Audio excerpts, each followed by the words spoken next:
welcome to another episode of the Entrepreneurial Enlightenment TV on Rogers. Today I have something very special for you. I've been teaching for a long time that when you follow your purpose, things start to come into alignment. And I've met a man, and you will meet him soon, that has a very interesting story about how when he followed the purpose, even his pain went away. I would let Shawn introduce himself. Shawn, could you share your name and what you do for a business, and then we'll get you into the story.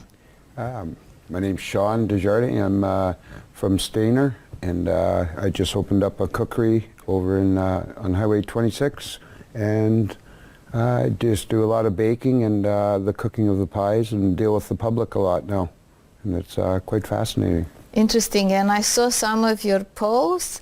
They're quite interesting, like you're even feeding people. They say if you're hungry, come and I'll feed you, and those are the cookies you brought in the studio. How did it all started? Basically losing a job from an injury, and I had an accident and got hit by a vehicle, and I just I didn't want to basically take any of the pain pills that were being prescribed for me, and I lost my job that I was at for a long time, and I didn't want to just stop working.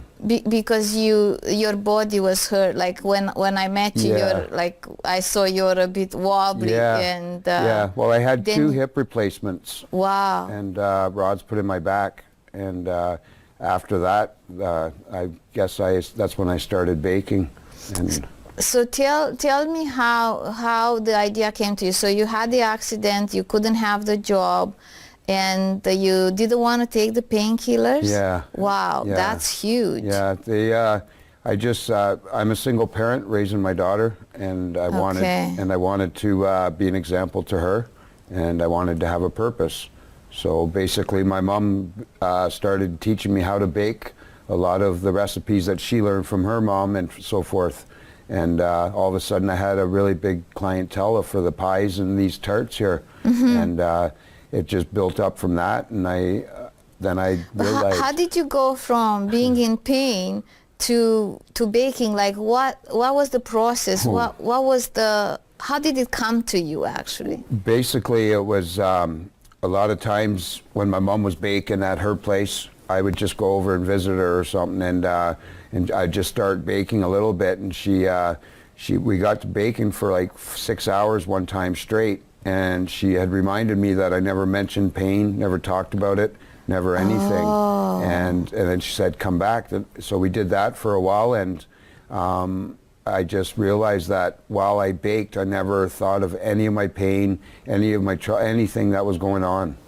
Wow, this gives me goosebumps. Like, I don't know if you understand, but this man was in a car accident and had 2 hip replacements, and he was in pain, not taking painkillers, and then when he was baking, he saw that the pain is going away. So if you realize how big is that, and you were not in the baking before, you were in different type of industry. Totally different business. All together, you are not a chef, you're not cooking. Yeah. And this is what I want everyone to understand.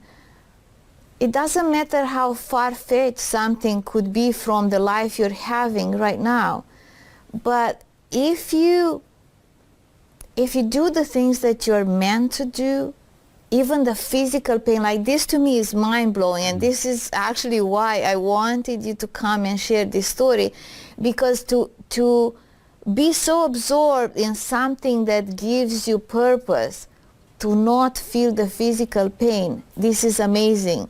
And I know when I teach, when I work, even when I do this on the show, my life is kind of disappear. Like I talk with my mom in the way here, but I'm not thinking about my mom. Yeah. She's supposed to come to Canada, and she's overseeing your cookies.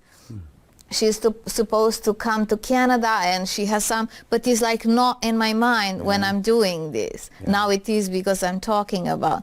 So you started cooking and you saw the pain.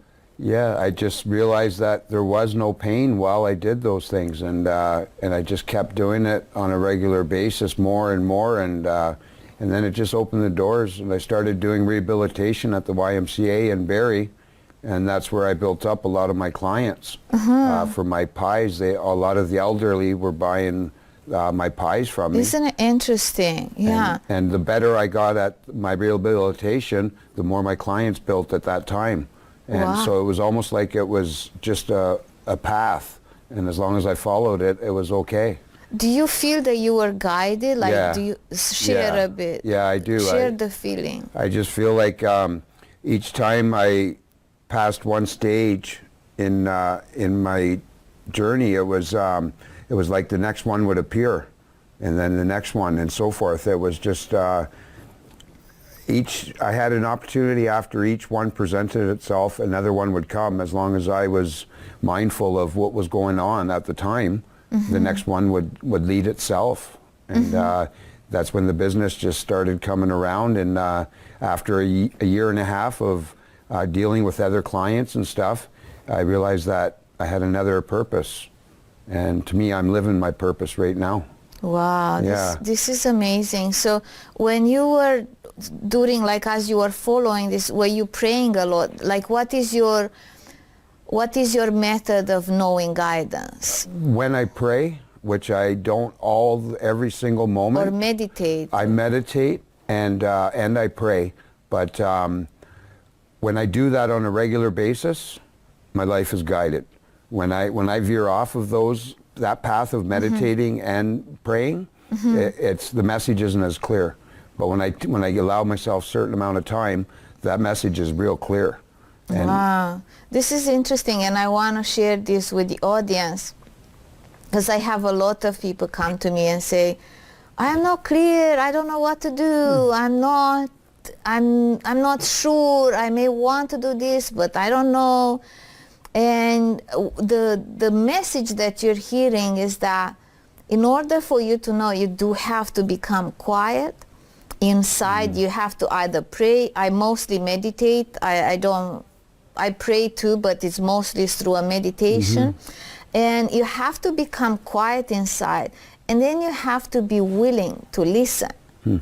Because sometimes the guidance is telling you something that you may find it's out of the ordinary, like Shawn cooking is probably not what he was doing before. Yeah. It was not something that he was dreaming of, like cooking. And so to really get the guidance, and you can be guided, and I cannot even imagine how terrible to be a single parent and to have an accident where your body is a bit incapacitated, not to have 2 hip replacements, and still to be praying and meditating and be guided. So please, if you are confused about something, just take a moment, or take many moments as you need to, and get deep inside and get quiet and ask and hear and be ready